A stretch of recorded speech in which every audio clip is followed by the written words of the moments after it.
Від першої частини гри про Бетмена Arkham Asylum я був просто у захваті. Проходив її кілька разів, до речі. І як тільки дізнався про створення другої частини, відразу став її посилено чекати. Пам'ятаючи про складнощі піратського геймінгу під час проходження першої частини, цього разу не роздумуючи, я купив ліцензію. Після проходження у мене залишились неоднозначні враження. Преса та гравці тоді дуже хвалили нового Бетмена. Писали, що це просто одна із кращих ігор, і вона стала кращою за всіма параметрами. Я ж із ними був не зовсім згоден. Минуло 14 років, да, так багато, і я вирішив освіжити спогади та пройти гру. Загалом мої враження не змінилися. Розповім про це докладніше в цьому ролику. Ставте лайк, підписка, оформлюй спонсорку і після рекламної паузи розпочнемо.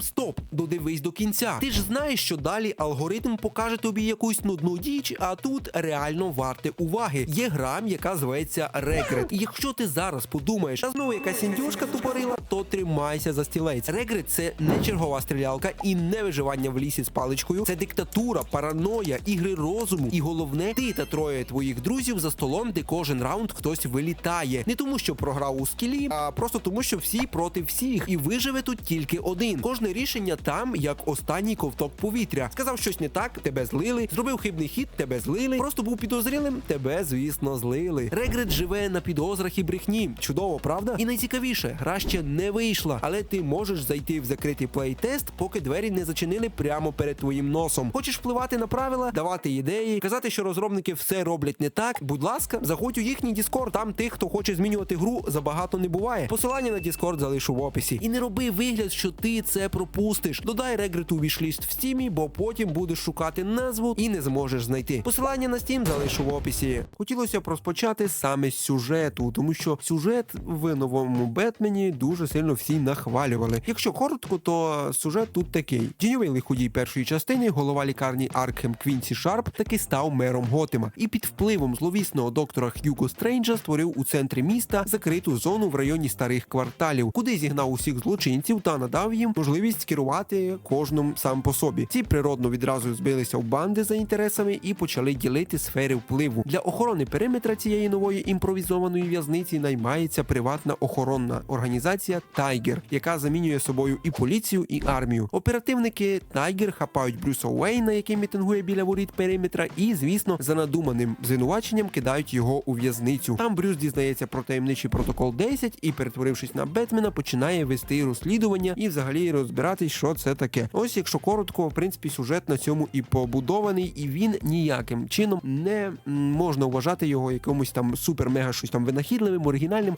Який є, такий є, знаєте, краще, ніж ніщо. Але що найбільше цікавить і взагалі виглядає потужно в новому Бетмені, ну як в новому старому Бетмені, да, локації. У нашому розпорядженні досить велика частина міста, яким ми вільні пересуватися в будь-якому напрямку, бо ці квартали віддано на відкуп ув'язненим, про їхній зовнішній вигляд ніхто не дбає. Частину вже затопило море, частина занепала від старості. Вся ця похмура готична архітектура, та ще й під покровом нічної темряви, виглядає досить депресивною. І незважаючи на те, що простори великі, багаторівневі та різноманітні, я в процесі гри почав втомлюватися від цієї урбаністики. Стиль попередньої гри мені сподобався насправді більше. Хоча там розмір карти був набагато меншим, але самі локації були краще збалансовані, причому динамічно змінювалися у процесі. І на тебе весь час чекало щось нове, навіть вже в досліджених місцях. Тут же лише похмуре місто і нічого сильно цікавого. За традицією, основні місії проходять у будинках, а місто, звісно, служить хабом між ними, місцем набору досвіду та для другорядних завдань. Будинки, як і раніше, дуже великі і добре опрацьовані. Детально опрацьовані, я навіть так скажу. На цей раз ми відвідаємо старий сталеливарний завод, музей природної історії, знаменитий айсберг лаунж Пінгвіна, тобто церква, спустимося в занедбане метро і потрапимо до забороненого міста. Про нього докладніше. Ні у мультсеріалах, ні у фільмах, ні в коміксах, до яких я встиг дотягнутися, до речі, я не зустрічав навіть згадки про нього. Можливо, ця локація придумана спеціально для гри. Велике підземне місто, побудоване на початку 20-го століття під керівництвом Раса Аль Гула для втілення його підступних планів, звісно. Зразок ретрофутуризму, напханий найкращими досягненнями свого часу. На даний момент покинутий. Дуже атмосферне місце, було дуже дивно і незвично знайти, знаєте, його у похмурому Готемі. Це дійсно щось нове для мене, тому що в перший раз, коли я проходив, я це місто не зустрічав. А тепер давайте більш детально поговоримо про персонажів, противників та босів, яких ви будете зустрічати при проходженні. Минулої частини гри нашим головним антагоністом був Джокер. Він був рушієм сюжету і найяскравішим персонажем із гідної компанії харизматичних супротивників. Тут же він не є головною фігурою, акцент зміщений на противників зі, скажімо так, глобальнішими злодійськими планами, якщо хочете. Але ні Доктор Стрендж, ні Рас Аль Гул, на мою думку, з цією ролью не впоралися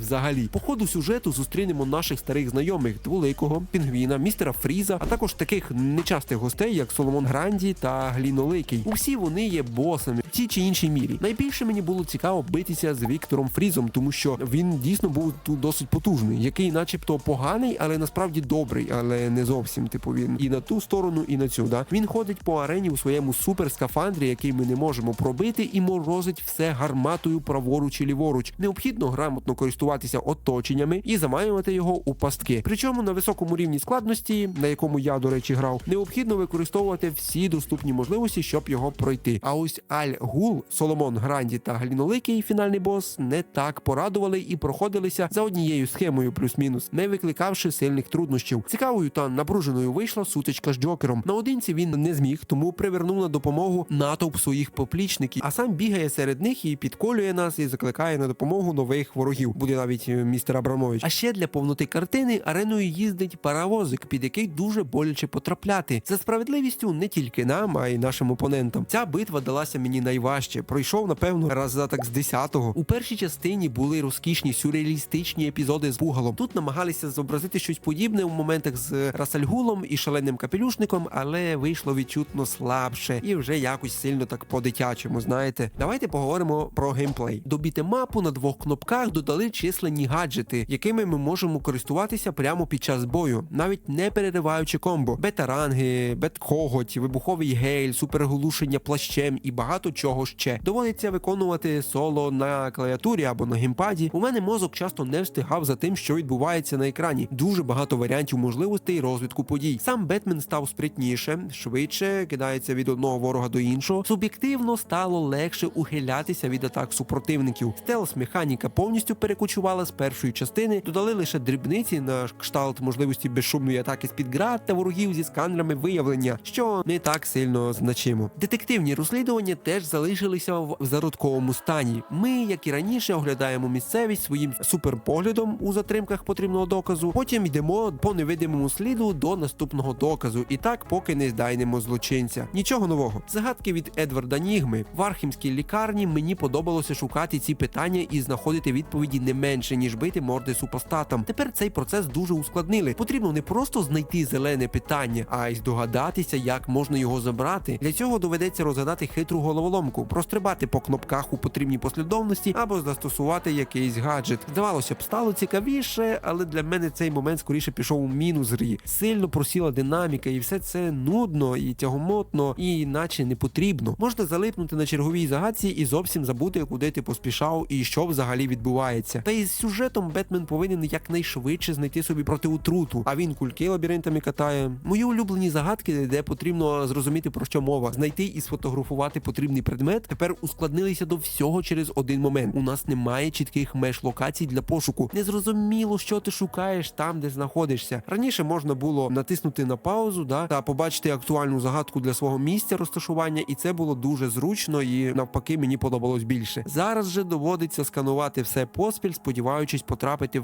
в точку. І це величезний мінус. Але це не все, тому що окрім Бетмена дадуть пограти ще за Жінку-кішку та Робіна. Це, знаєте, такий плюс-мінус додатковий контент. Жодних кардинальних відмінностей у геймплеї, звісно, немає з порівнянні з великим героєм, але все ж таки це досить цікаво. Базові прийоми у своїй основі однакові, хоча й виглядають інакше. Їхні історії доповнюють сюжет, дозволяючи поглянути на відомі події з боку. Жаль, що повноцінних босів для другорядних персонажів не завезли. Що Жінка-кішка з Дволиким, що Робін з Харлі Квін розбираються за однією схемою. Нас кидають на велику арену з купою озброєних людей, якою переміщаються лиходій. Я спочатку намагався переловити всіх по одному, щоб потім вийти на рандеву з босом, але виявилося набагато простіше просто почекати, поки бос згорне в якийсь куточок, де швиденько і навішиш йому, і просто так, ізі, поки поплічники не встигли прийти йому на допомогу. Цей момент мене розчарував, тому що він досить, знову ж таки, нудний і взагалі дуже легко проходиться. Також у грі дуже сильно присутні додаткові режими з численними аренами для мордобою та стелсу. Але що в першій частині, що зараз, грати в них без сюжету, просто заробляти